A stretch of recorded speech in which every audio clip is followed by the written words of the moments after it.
Salah satu daripada ragam dan perangai manusia sekarang ni adalah terlampau banyak bertanya. Terlampau suka bertanya. Ini kita kena perlu perbetulkan. Sebab perangai suka bertanya ini juga tidak digemari oleh Allah Subhanahu Wa Taala. Kita akan terangkan.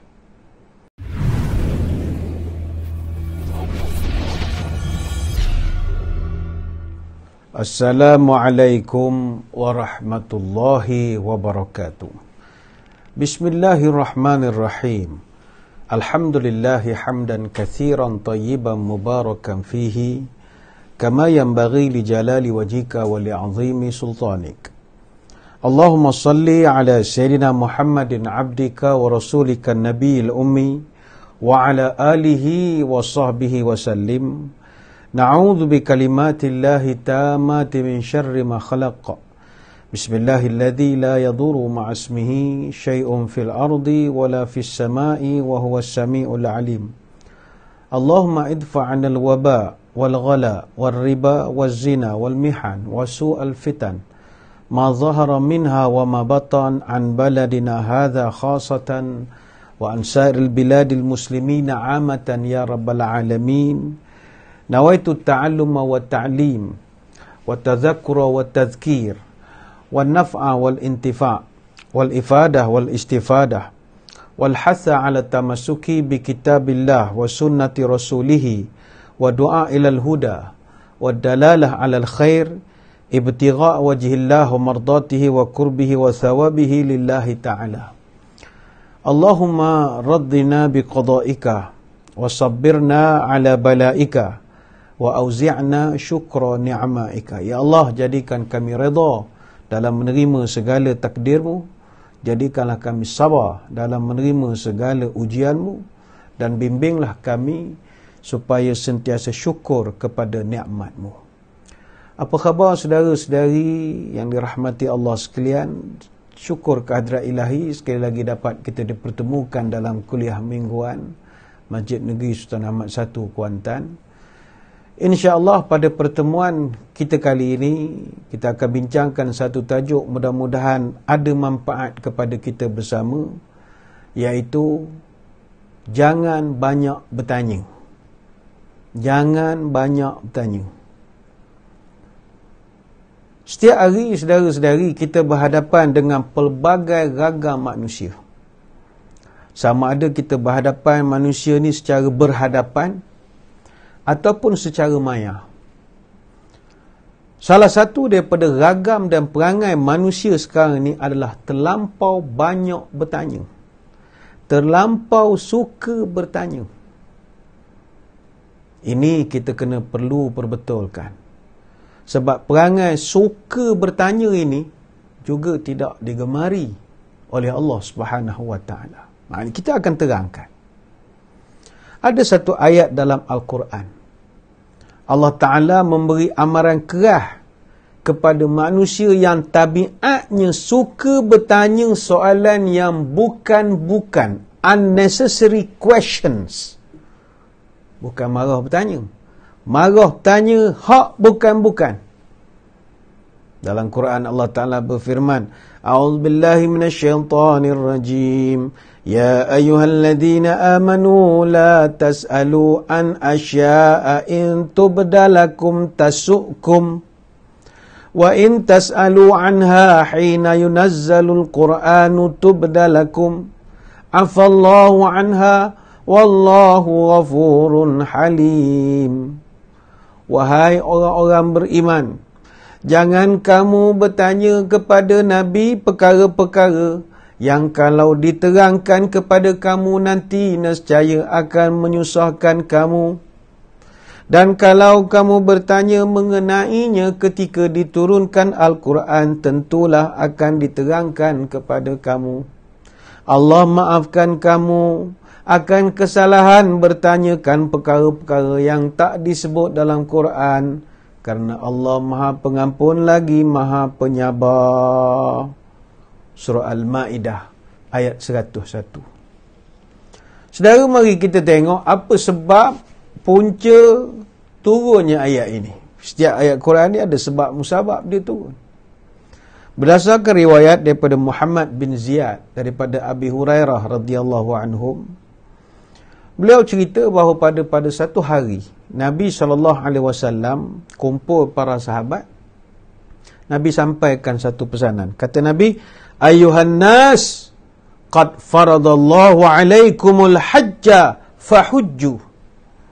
Wahai sekalian manusia, kata Nabi, sesungguhnya Allah Ta'ala telah mewajibkan haji kepada semua kamu. Maka pergilah buat haji. Nabi bagi kenyataan. Pergi buat haji, kata Nabi. Faqala rajulun. Tiba-tiba ada satu orang. Orang tak habis explain, angkat tangan nak bertanya. Ini pesen ni. Angkat tangan. Terus tanya. Akulah amin ya Rasulullah.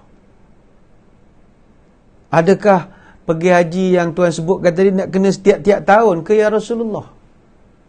Dia tanya kepada Nabi. Fasakata. Nabi diam. Hatta qalaha thalatha. Orang tu lagi Nabi tak jawab. Diulang lagi soalan. Nak pergi bila ya Rasul? Kenapa statement ni umum sangat? Suruh buat haji. Tahun bila? Tahun ni, tahun depan. Nabi diam. Tanya lagi. Ya Rasul, saya tanya. Tahun ni ke tahun depan ke, bila nak pergi ni?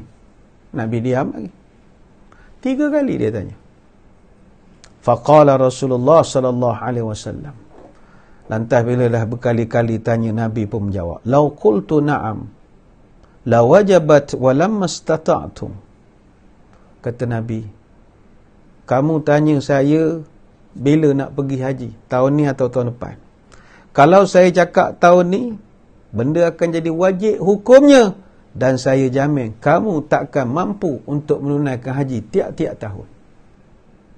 Summa qala zaruni ma taraktukum fa innama halaka man kana qablakum bi kasrati su'alihim wa ikhtilafihim ala anbiya'ihim. Kemudian Nabi memperingatkan, tinggallah kepadaku apa yang aku tinggalkan kepada kamu. Sesungguhnya telah musnah binasa orang sebelum kamu sebab perangai mereka kasratis su'alihim, suka sangat bertanya, wa ikhtilafihim ala anbiya'ihim, dan banyak pula khilafnya kepada nabi mereka. Fa iza amartukum bi syai'in fa'tu minhu mastata'tum wa iza nahaitukum an syai'in fada'uhu.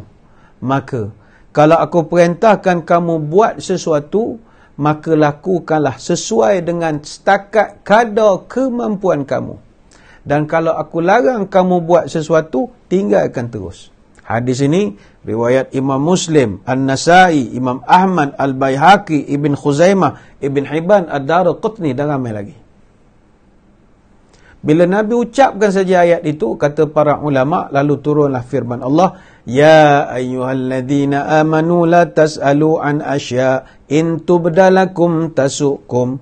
Wahai orang beriman, jangan kamu bertanyakan soalan-soalan yang kalau diterangkan pada kamu, nescaya akan menyusahkan kamu untuk melakukannya. Surah Al-Ma'idah ayat 101.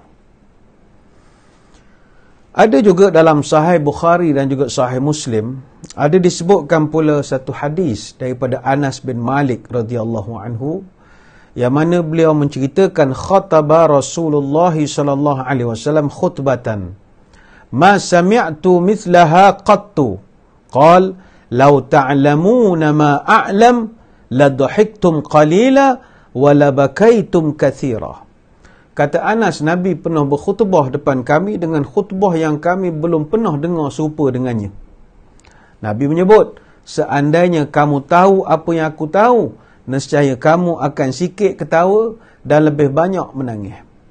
Faghatta ashaba Rasulillahi wujuhahum lahum khaninun faqala rajulun man abi.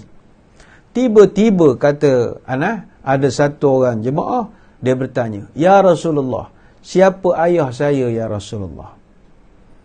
Faqala fulanun. Nabi pun menjawab, ayahmu fulan bin fulan sekian-sekian. Fanazalat hadhil ayat la tas'alu an asya' in tubdalakum tasukum. Bila Nabi jawab, ayah kamu adalah orang pulan bin pulan sekian-sekian, lalu turunlah firman Allah, wahai orang beriman, jangan kamu bertanya kepada Nabi perkara-perkara yang kalau di-explain pada kamu, nescaya akan menyusahkan kamu. Ini riwayat Bukhari dan juga Muslim. Kata Imam Al-Hafiz Ibn Hajar Al-Asqalani, walhasil innaha nazilat bisababi kasratil masail.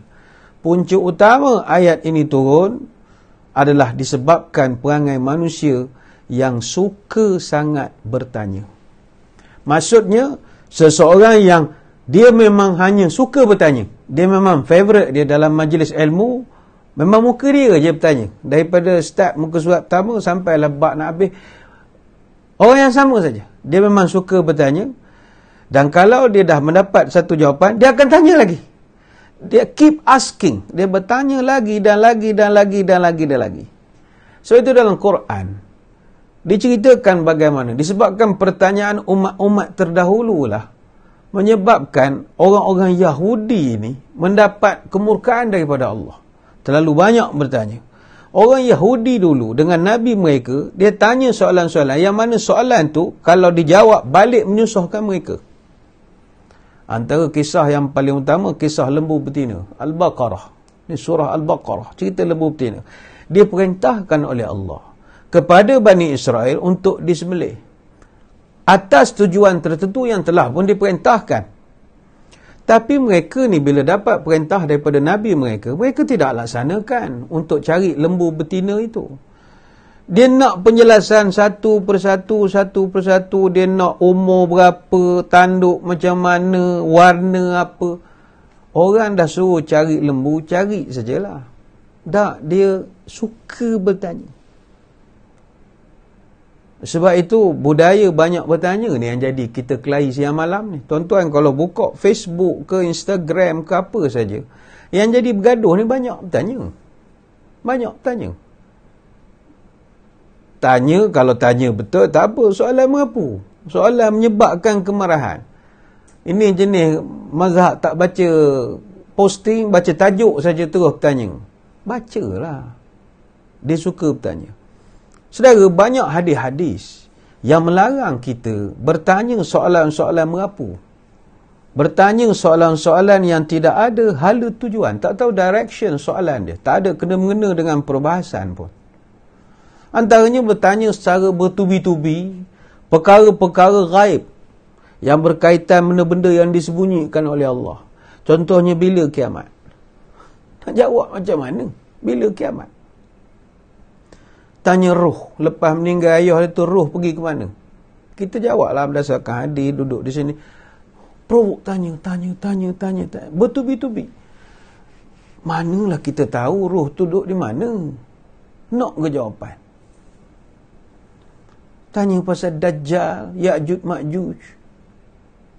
Yalah, kita apa yang ada kitab dalil tu lah kita tahu. Lebih-lebih ini kita ada hak dia. Tapi tak, keep asking. Dan kita juga dilarang bertanya hukum hakam secara berlebih-lebihan sangat. Yang nanti akan mendatangkan beban pula pada kita disebabkan soalan kita.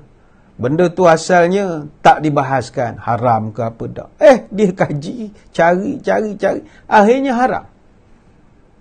Banyak. Ini terutama melibatkan muamalat, melibatkan sistem kewangan.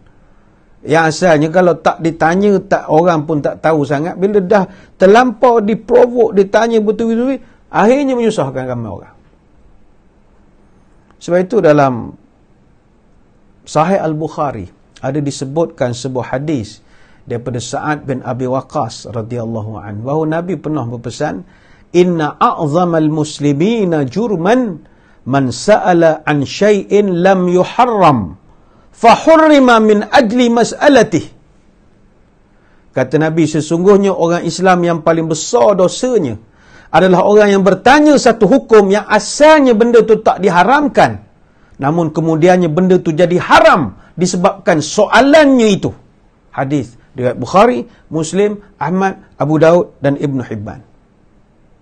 Jangan banyak tanya sangat. Tapi orang kita suka bertanya. Tajuk ceramah kita jangan bertanya pun dia bertanya juga. Penuh. dalam komen di bawah. Tanya juga. Dia memang hobi. Walau bagaimanapun, Nabi SAW, dia ada beri keringanan kepada orang tertentu untuk bertanya soalan. Siapa? Orang-orang kampung, orang-orang badui, atau yang seumpama dengannya. Orang-orang macam ni, Nabi benarkan tanya soalan. Tapi kalau label saudara-saudari, orang cerdik, Nabi larang daripada bertanya terlalu banyak. Sebab itu para sahabat, muhajirin dan ansar, yang menetap di Madinah, yang iman mereka dah bagus, mereka ni dah dipupuk, usrah, bagai-bagai masjid selalu dengar ceramah, bagus. Mereka dilarang daripada terlalu banyak bertanya. Yang kita jumpa dalam hadis, yang ja'a rajulun sa'ala, datang laki-laki, yang tanya tu semua orang kampung. Sahabat-sahabat yang kanan kiri Nabi ni tak ada bertanya. Sebab itu dalam Sahih Muslim disebutkan hadis daripada Anas bin Malik, nuhina an nas'ala Rasulullah sallallahu alaihi wasallam an syai' fakana yu'jibuna an yaji'a ar-rajulu min ahli al-badiyati al-aqil fayas'aluhu wa nahnu nasma'. Kata Anas bin Malik, kami dulu dilarang banyak bertanya kepada Nabi tentang perkara-perkara, tentang sesuatu perkara. Justru, kata Anas bin Malik, adalah suatu yang mengembirakan kami. Kalau kami tahu dalam majlis ini ada orang-orang daripada kampung pedalaman yang datang ikut serta. Kerana Nabi akan buka peluang pada mereka untuk bertanya soalan, maka dapatlah kami mendengar perbahasan-perbahasan baru. Ini hadis riwayat Imam Muslim, An-Nasai dan Ibn Hibban. Ingatlah saudara-saudari sekalian, jangan banyak tanya sangat. Tanya soalan bukan tak bagi bertanya. Soalan bukan. Soalan orang pemalas. Soalan orang malas membaca. Dan Allah membenci orang yang banyak bertanya ngarut-ngarut ini. Allah benci. Soalan yang tak faedah Allah benci. Kata Abu Hurairah, Nabi pesan, innallaha yarda lakum salasa wa yakrahu lakum salasa. Allah redha kamu buat 3 perkara dan Allah menyampah kalau kamu buat 3 perkara. Apakah dia? Fayarda lakum an ta'buduhu wa la tusyriku bihi syai'a wa ata'tasimu bihablillah jami'a wa la tafarraqu. 3 perkara yang Allah redha, kamu sembah dia, kamu tidak menyekutukan dia, dan kamu pegang teguh pada tali Allah, mana tak berkelahi.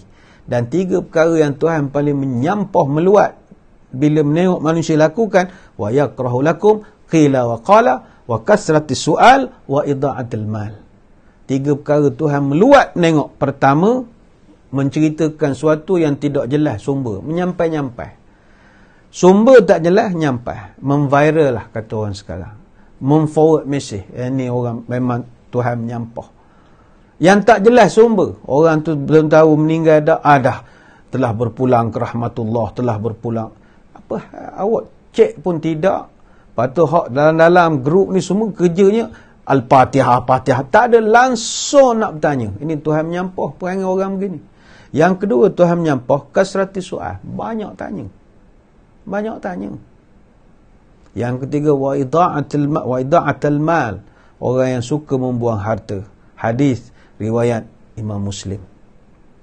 Memang ada tabiat manusia ni, dia suka nak kaji benda hak patut tak payah kaji. Benda hak tak perlu nak kaji, dia kaji.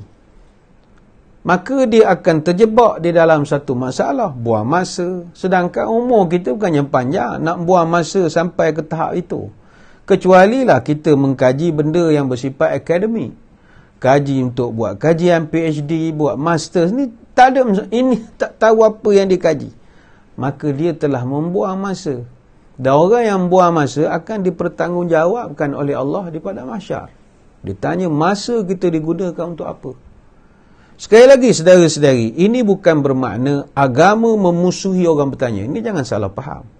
Ini jangan pula kita mengajar di sekolah nak murid tanya kita je kau mau nak masuk neraka tanya banyak. Yahudi pula. Tak, jangan bengong begitu.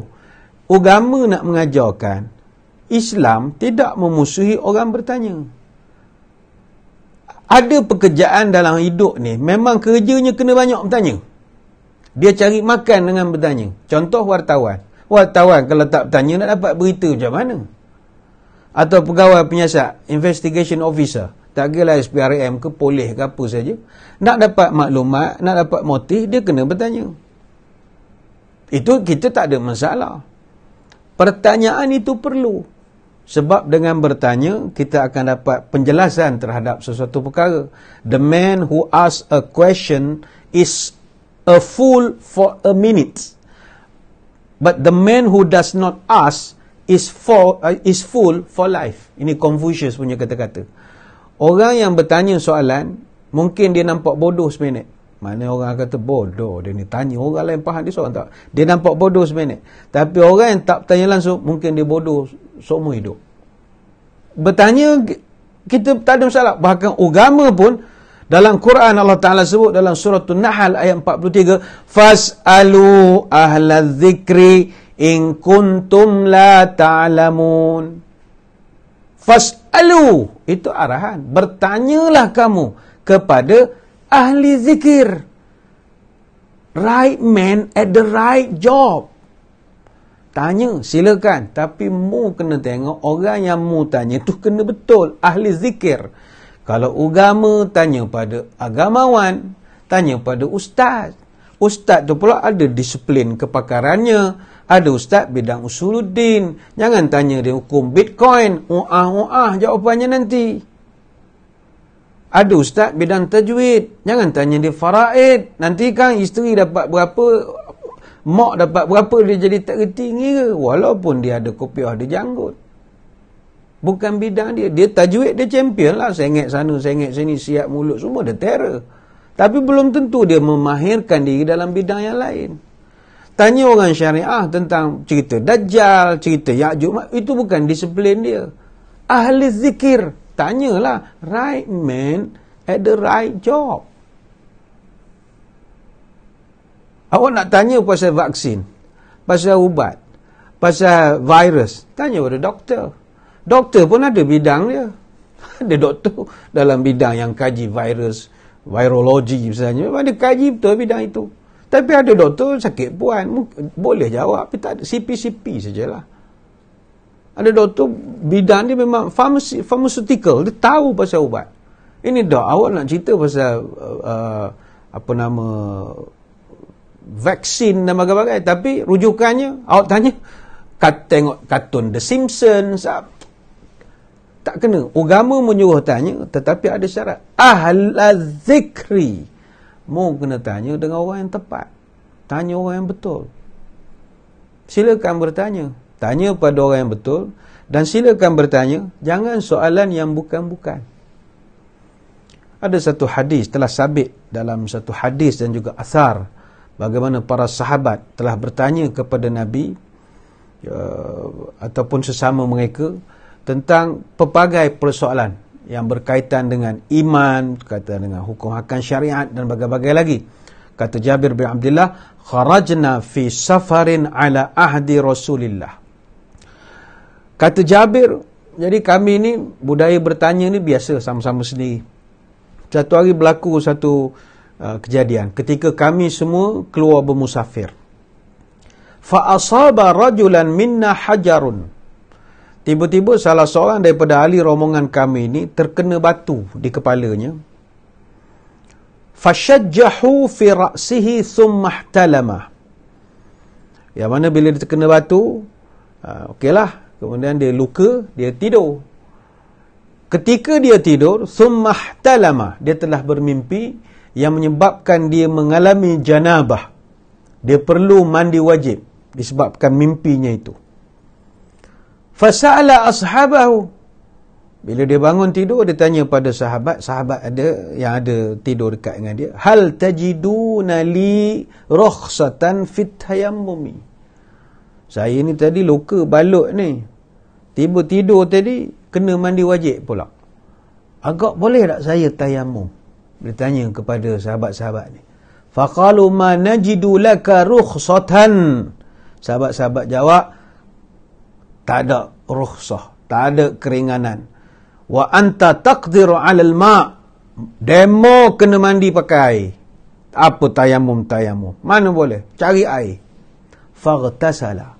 Dia pun cari air padang pasir, jumpa, mandi. Faghtasala famata. Tiba mati.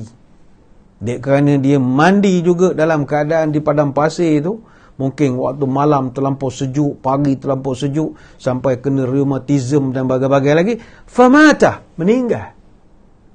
Jadi bila dah kelang kabut, falamma qaddimna 'ala nabi sallallahu alaihi wasallam akhbira bidzalika faqal qataluhu qatalahumullah. Bila dah hari tu kami pengadu pada Nabi, ya Rasulullah, orang ni begini, tiba ada pula geng-geng mengatakan tak boleh tayamum, dia kena mandi. Dia pun mandi, bila dah mandi terus terkejut badan terus dia meninggal, ya Rasul. Maka apa kata Nabi? Qataluhu, kamu telah membunuh orang itu, maka Allah akan membalas kamu atas perbuatan kamu itu. Terkejut para sahabat. Maka kata Nabi, ala sa'alu izlam ya'lamu, kenapa tidak tanya kalau tak tahu? Kenapa tak tanya kalau tak tahu? Tak tahu mesti bertanya. Fa innama shifa'ul 'ayyi su'ala, kerana ubat kebodohan adalah dengan bertanya. Innama kana yakfihi an yatayammama wa ya'siba 'ala jurhihi khizqatan thumma yamsah 'alayha wa yaghsila sa'ira jasadih. Sesungguhnya sudah memadai kalau arwah itu tadi bertayamum saja dan membalut atas lukanya, kemudian menyapu atasnya dan kemudian membasuh anggota badan yang lain. Hadis riwayat Abu Daud dan juga Ibnu Majah. Yang kita kena garis bawahkan daripada riwayat ini adalah tak tahu bertanya. Tetapi bertanya mesti tanya kepada right man at the right job at the right time. Mesti tanya kepada ahlinya. Bertanya kena tanya. Kalau tak faham kena tanya. Husnul mas'alati nisful ilmi. Kata Sulaiman bin Yasar rahimahullah. Dia ni seorang tabi'in. Katanya, husnul mas'alah, soalan yang baik. Ini kena ingat. Bukan sekadar janji tanya. No. Soal husnul mas'alah. Pertanyaan yang baik nisful ilmi, adalah separuh daripada ilmu pengetahuan. Ini kita boleh rujuk dalam kitab Adabul Faqih, cerita tentang berbagai adab kita nak bertanya ini. Sebab itu kata Imam An-Nawawi, a'lamu anna su'ala ala aqsam, ketahuilah bahawa proses bertanya ni ada beberapa jenis. Qismul awal, su'alul jahil an fara'idid din kal wudu was salah was shaum an ahkamil muamalah wa nahwu dzalik. Soalan jenis pertama adalah soalan yang diutarakan oleh orang-orang jahil, khususnya dalam hal-hal kefarduan agama, seperti hukum berwudu, hukum hakam semayang, hukum hakam puasa, hukum hakam jual beli dan yang seumpama dengannya. Wal qismu tsani, kategori soalan yang kedua, as-su'al 'anit tafaqquh fid din, la lil 'amal wahdahu misal qada' wal fatwa wa hadha fardul kifayah. Dan kategori kedua soalan adalah bertanya untuk mendalami ilmu agama, bukan bagi diamalkan seorang pada dia saja. Contohnya hukum tentang berfatwa. Dan ini adalah fardu kifayah. Wal qismu tsalis, an yas'alu an syai' lam yujibuhu Allah alaihi wa ala ghairihi wa ala hadha hamal al hadis. Dan kategori yang ketiga bertanya adalah bertanya sesuatu yang tak diwajibkan oleh Allah ke atasnya dan tidak wajib pula atas orang lain. Maka atas bagi yang ketiga ini ditanggungkan larangan pada hadis. Ini boleh dirujuk dalam syarah Matan Al-Arba'in. Sebab itu kadang-kadang dalam majlis ilmu, ialah kita tengok ada orang bertanya, dalam live ke, dalam ceramah bersemuka ke, ada orang bertanya. Bila kita buka soalan, okey, ada sebarang persoalan, percayalah saudara-saudari sekalian, yang bertanya ni bukan semua nak bertanya. Tidak, tak semua orang nak bertanya. Pertama, ada orang bertanya sebab nak provok saja. Dia tak suka penceramah, provok supaya nampak penceramah tu lemah di mata audien yang lain. Dia tak suka kita tanya soalan, supaya nampak kita tak ada lokus standai pun bercakap bidang itu misalnya. Ataupun ada orang bertanya sebab nak kenakan pada orang yang ada dalam majlis. Contoh ceramah di jabatan, ceramah di pejabat di kementerian. Soalan ada nak kena ke bos dia, untuk kenakan kepada TKSU dia, pada SUB dia, nak kena sama dia. Ada juga soalan nak tanya sebab nak sindir Tok Pulu, sindir Yang Berhormat, sindir YB. Bukan semua orang bertanya sebab nak bertanya. Dan ada orang bertanya dan kita tak tahu apa tujuan soalan itu. Contoh pernah berlaku. Ustaz mengajar tajuk tentang pembahagian air dan sebagainya lagi. Jadi kebetulan masa tu bahas tajuk air yang najis. Jadi ada perbahasan, adakah air mani itu najis? Jadi dijawab oleh Tok Guru, tidak najis. Sebab kalau najis, nescaya semua manusia ni asal kewujudannya sudah najis. Jadi tidak. Tapi dia tanya lagi soalan ni, anak murid tanya lagi soalan. Kalau air mani tidak najis, bolehkah digunakan air mani untuk ambil air semayang? Apa faedah soalan ini? Tak, you nak praktik ke tidak? Boleh tak air mani diguna untuk buat air semayang? Baik, tunjuk satu tempat yang kita boleh kumpul air mani 2 kolah. Maka perbahasan itu dia jadi satu perbahasan yang ini yang dimaksudkan. Sebab itu silakan bertanya. Silakan, tak ada masalah. Tapi jangan sampai nampak macam saudara-saudari tak buat homework. Sekadar nak bertanya saja. Ini kerana kalau kita soal benda-benda yang sia-sia, jawapan yang kita dapat juga adalah sia-sia. Ask a stupid question and you'll get a silly answer. Mu tanya soalan bodoh, mu akan dapat jawapan yang bongok juga daripada orang yang ditanya. Kadang kita tidaklah tanya dalam majlis ilmu, kita bertanya dalam suasana pergaulan seharian. Kadang-kadang stupid questions, kadang mungkin nak menegur saja agaknya. Contoh, melawat orang sakit. Orang tu tengah sakit. Kita datang. Macam, sihat? Orang tu terbaring, tanya sihat ke tak? Mungkin niatnya, yalah mungkin tak tahu apa nak dimulakan perbualan. Tanya apa orang tu tengah sakit? Mungkin niatnya ada improvement ke? Maka you punya soalan, you tak buat homework lah, tak susun dia punya secara grammar ni tak betul. Macam tanya, sihat? Sihat pun terbaring. Kadang orang tu tengah basuh kereta, lalu depan rumah. Hai, basuh kereta, nak jawab apa? Ya, mungkin dia menegur lah, bukan sebab nak bertanya.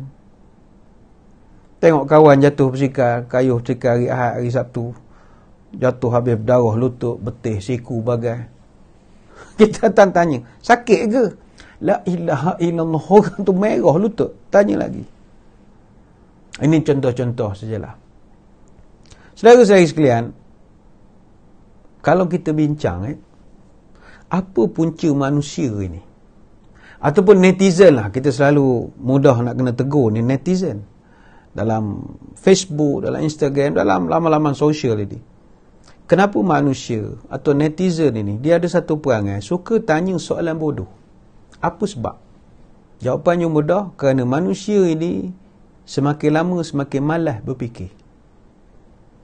Soalan bodoh ni kita definisikan sebagai soalan yang diajukan tanpa berfikir, tak ada common sense, janji bertanya, dan memang dia malas buat homework, dia tak baca pun posting, baca tajuk, tapi nak bertanya. Dan bertanya tu pula asalkan dapat bertanya. Dan dia pula terdiri daripada penagih-penagih currency, social currency ni, sibuk nak dapat like, comment, share, follow dan berbagai-bagai lagi. Janji tanya sajalah. Sebab itu kata Plato, wise men speak because they have something to say. But fool speak because they have to say something. Orang cerdik, dia bercakap sebab dia rasa dia perlu bercakap. Bila dia merasakan ada keperluan untuk dia bercakap. Tapi orang bongok, dia bercakap, janji dia bercakap. Asal dia nampak bercakap. Maknanya kita, kalau nak tanya soalan, tanyalah dulu soalan tu kepada diri kita.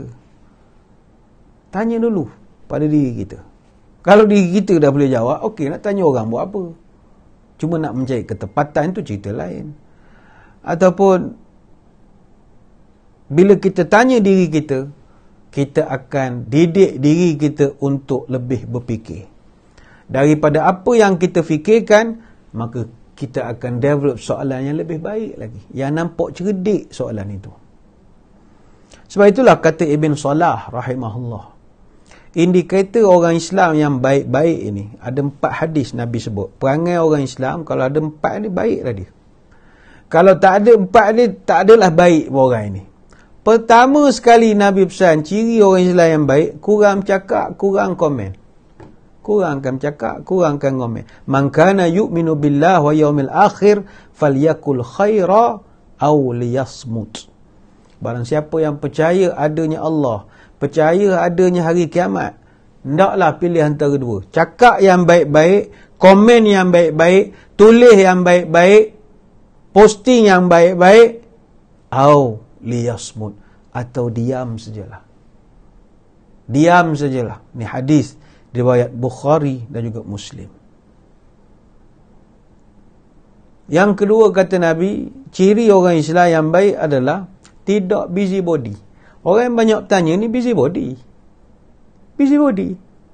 Min husnil islamil mar'i tarkuhu ma la ya'nihi. Salah satu daripada tanda orang Islam yang baik adalah dia meninggalkan sesuatu yang tak ada kena-mengena dengan dia. Dia sibuk buat apa? Sibuk buat benda. Ada orang meninggal apa semua, dia punya terlampau busybody, nak tengok simpati, prihatin, cakna, peka, lain dengan busybody. Busybody ni benda la ya'ni, tak ada kena mengena pun dengan awak. Awak sibuk buat apa? Ini busybody. Itu yang dia akan develop question, sebab dia busybody. Orang gosip misalnya, gosip sana sini, wah, dia terlalu sibuk dengan benda-benda begitu. Orang gosip ni semua sebab isu busybody. Yang ketiga, Nabi mengajarkan ciri orang Islam yang baik adalah orang yang kontrol marah. Kontrol, bukan tak boleh marah, kontrol, kawal. Orang mau marah ni juga banyak tanya ni. Atan Nabi rajulun faqala murni bi amrin wala tukthir alayya hatta a'qilah. Ya Rasulullah, ajarkan saya satu nasihat. Saya tak payah tanya orang lah lepas ni apa-apa nasihat. Pegang nasihat ni cukup. Kata Nabi, la taghdab. Mu jangan marah. Fa'ada alaihi qala la taghdab. Nabi ulang lagi, jangan marah. Mu jangan marah. Mu jangan marah. Itu kita jangan marah-marah. Jangan kita ingat kita seorang je handal. Jangan kita ingat kita seorang baru baju silat kita dah handal. Tak, orang lain ada saka rimau, saka singa, macam-macam saka ada. Jangan rasa handal. Jangan nak marah-marah. Orang lain pun handal juga. Itu yang ketiga. Yang keempat, ciri orang Islam yang baik, kata Nabi, dia cinta sesama Islam. La yu'minu ahadukum hatta yuhibba li akhihi ma yuhibbu li nafsihi. Tidak sempurna iman kalau kamu tidak sayang pada saudara kamu sebagaimana kamu sayang pada diri kamu sendiri. Baik itu kalau kita tak nak kita sakit, kita pun sepatutnya tak nak saudara kita sakit. Kalau kita tak nak kita kena COVID, kita pun mau jangan saudara kita ni kena COVID juga. Ini dia sampai tahap begitu. Sebab itu hidup ni, kata para ulama, paling selamat sekali adalah jangan cakap banyak, diam. Cakap banyak dalam arti kata nak tanya banyak dan sebagainya, nak komen banyak. Dan tengok orang komen, dia pun komen juga. Tak ada benda nak komen, hantar ibu jari. Diam sudahlah. Duduk diam je. Memang banyak kelebihan diam ni. Kalau diriwayatkan oleh Abu Nu'aim dalam Hilatul Awliya, wa man kasura kalamuhu kasura saqatuhu, wa man kasura saqatuhu kasurat khatayahu, wa man kasurat khatayahu kanatin naru awla bih. Siapa banyak cakap, banyak silap. Siapa yang banyak silap, banyak salah. Banyak salah, banyak dosa. Banyak dosa, maka nerakalah yang lebih utama kepadanya. Ini nak selamat, jangan cakap banyak. Lepas itu Nabi pernah pesan kepada Abu Dzar, alaika bitulis samti fa innahu martadatun lisyaitani wa aunun laka ala amri dinika. Hendaklah engkau berdiam, jangan banyak nak bercakap, sebab diam itu dapat menyingkirkan syaitan dan boleh menolong kamu dalam urusan agamamu. Hadis riwayat Al-Baihaqi. Khalifah Umar bin Abdul Aziz, dia pernah memberikan pesanan, inna sabiqina anil ilmi waqafu wa bibasar nafidha qad kafau wa kanu hum aqwa 'alal bahthi law bahathu.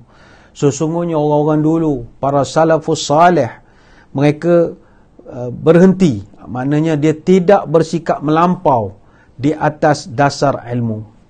Mereka memiliki penelitian yang sangat tajam, yang boleh menembus sesuatu beyond pemahaman mereka. Tetapi mereka menahan diri daripada meneruskan perbahasan dan perdebatan, sekalipun mereka lebih mampu dalam membahas sesuatu perkara jika mereka nak membahaskannya. Ini para salafus salih, kata Umar bin Abdul Aziz. Dia ada had pada setiap perkara. Mana kita dah bahas cukup. Kalau nak panjangkan lagi, dia khawatiri akan mendatangkan permusuhan. Sebab itu ayalah saudara-saudari sekalian, mendengar, membaca, melaksanakan, itu adalah lebih baik dan lebih utama daripada banyak bertanya, akhirnya tidak laksanakan. Ada orang dia bertanya bukan sebab dia nak laksana, dia tak nak buat. Kalau musim haji, dia tanya soalan kalau macam kelas tafakuh fiddin ni, Ustaz, apa hukumnya kita wukuf ni kalau tak pergi macam mana Ustaz? Kita pun jawab lah, tak layan kan, jemaah kata sombong. Wukuf ni wajib, kalau tak pergi kita rukun. Kalau tuan haji tak pergi wukuf tak sah. Memang haji tu kena wukuf. Hari Arafah tu lah haji kita. Oh gitu. Ustaz nak tanya lagi, ngutip batu di Muzdalifah ni kalau tak pergi tak apa ke? Ustaz ni orang tanya hukum ni pun jawab, tak apa, tak ada masalah kalau tak pergi pun, tapi kena bayar dam. Oh, berapa dam Ustaz? Oh, damnya sekian. Oh gitu, tak perlu Ustaz, saya bagi 2 ekor kambing. Saya ingat saya malas lah nak duduk-duduk Muzdalifah ngutip batu. Saya ingat lepas hukum saya terus balik hotel. Rupanya dia bertanya cantik punya soalan, rupa dia susun dia tak nak pergi. Dah macam mana? Apa hukum mabik dia ni? Ingatkan dia nak mabik lebih pada orang. Tak, rupa nak mengelakkan daripada tidur di Mina itu. Ini kita tak nak berlaku. Sebab itulah lazimnya orang yang terlalu banyak bercakap, suka bertanya yang bukan-bukan ini, tak keterlaluan kita katakan mereka ni terdiri daripada orang yang lemah peribadinya. Sebab itu dalam Quran Allah nyatakan ciri-ciri orang cerdik, orang yang genius, adalah orang yang good listener, seorang pendengar yang baik. Cakap orang dia dengar, good listener, dan dia akan laksanakan apa yang terbaik daripada percakapan itu. Alladzina yastami'una al-qawla fayattabi'una ahsana ulaika alladzina hadahumullah wa ulaika hum ulul albab. Mereka yang berusaha mendengar perkataan-perkataan yang sampai kepadanya, lalu mereka memilih dan menurut yang sebaik-baiknya.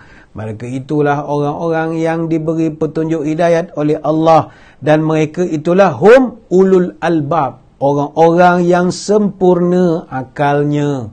Surah Az-Zumar ayat 18. Baik itu good listener, ini ulul albab.